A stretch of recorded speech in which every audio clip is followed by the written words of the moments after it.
மகளிர் உரிமை தொகை கரெக்டா அக்கௌண்ட்ல வந்து விழுந்துட்டு இருக்கு. இப்போ தேதி மாறாம நாள் தவறாம வந்துகிட்டு இருக்கு கரெக்டா. அது மட்டுமல்ல, பேருந்துல கட்டணமில்லாத விடியல் பயணம் மூலமா மாசம் 800 ரூபாய்க்கு மேல மகளிரால சேமிக்க முடியுதுன்னு சொல்றாங்க. இந்த 2 திட்டமும் பெண்களுடைய பொருளாதார சமூக விடுதலைக்கு அடிப்படையா அமைஞ்சிருக்கு. திராவிட மாடல் அரசினுடைய 4 ஆண்டு ஆட்சியில இது போல பல திட்டங்களின் பயன்களை எல்லாம் என்னால் சொல்ல முடியும். பழனிசாமி தன்னுடைய 4 ஆண்டு ஆட்சியில என்ன செஞ்சாரு?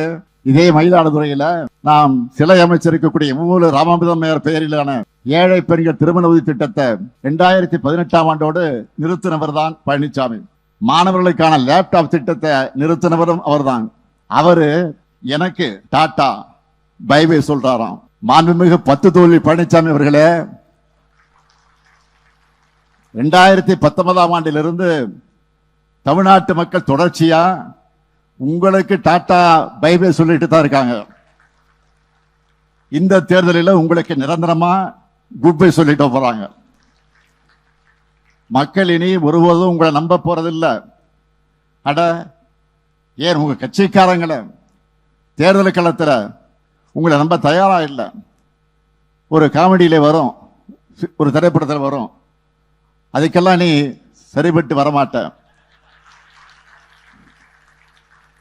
அந்த மாதிரி அவங்க ஒரு முடிவுக்கு வந்துட்டாங்க.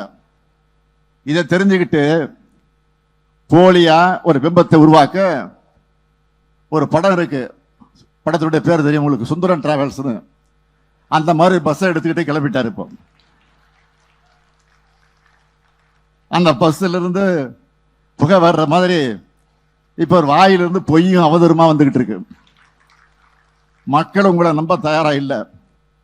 விரக்தியில என்ன பேசுறதுன்னு தெரியாம தமிழ்நாட்டு மக்களால் உங்க மேலேயே குற்றச்சாட்டு வைக்கிறார், உங்களை கொச்சைப்படுத்துகிறார். என்னன்னா, 1000 ரூபாய்க்கு ஏமாந்துட்டீங்களே, 1000 ரூபாய்க்கு நீங்க ஏமாந்து போயிட்டீங்களே அப்படின்னு ஒவ்வொரு பிரச்சார கூட்டத்தையும் தாய்மார்களை பார்த்து பேசுறாரு. மக்கள் ஏமாறல, பாஜகவை நம்பி நீங்க தான் ஏமாந்து போயிருக்கீங்க.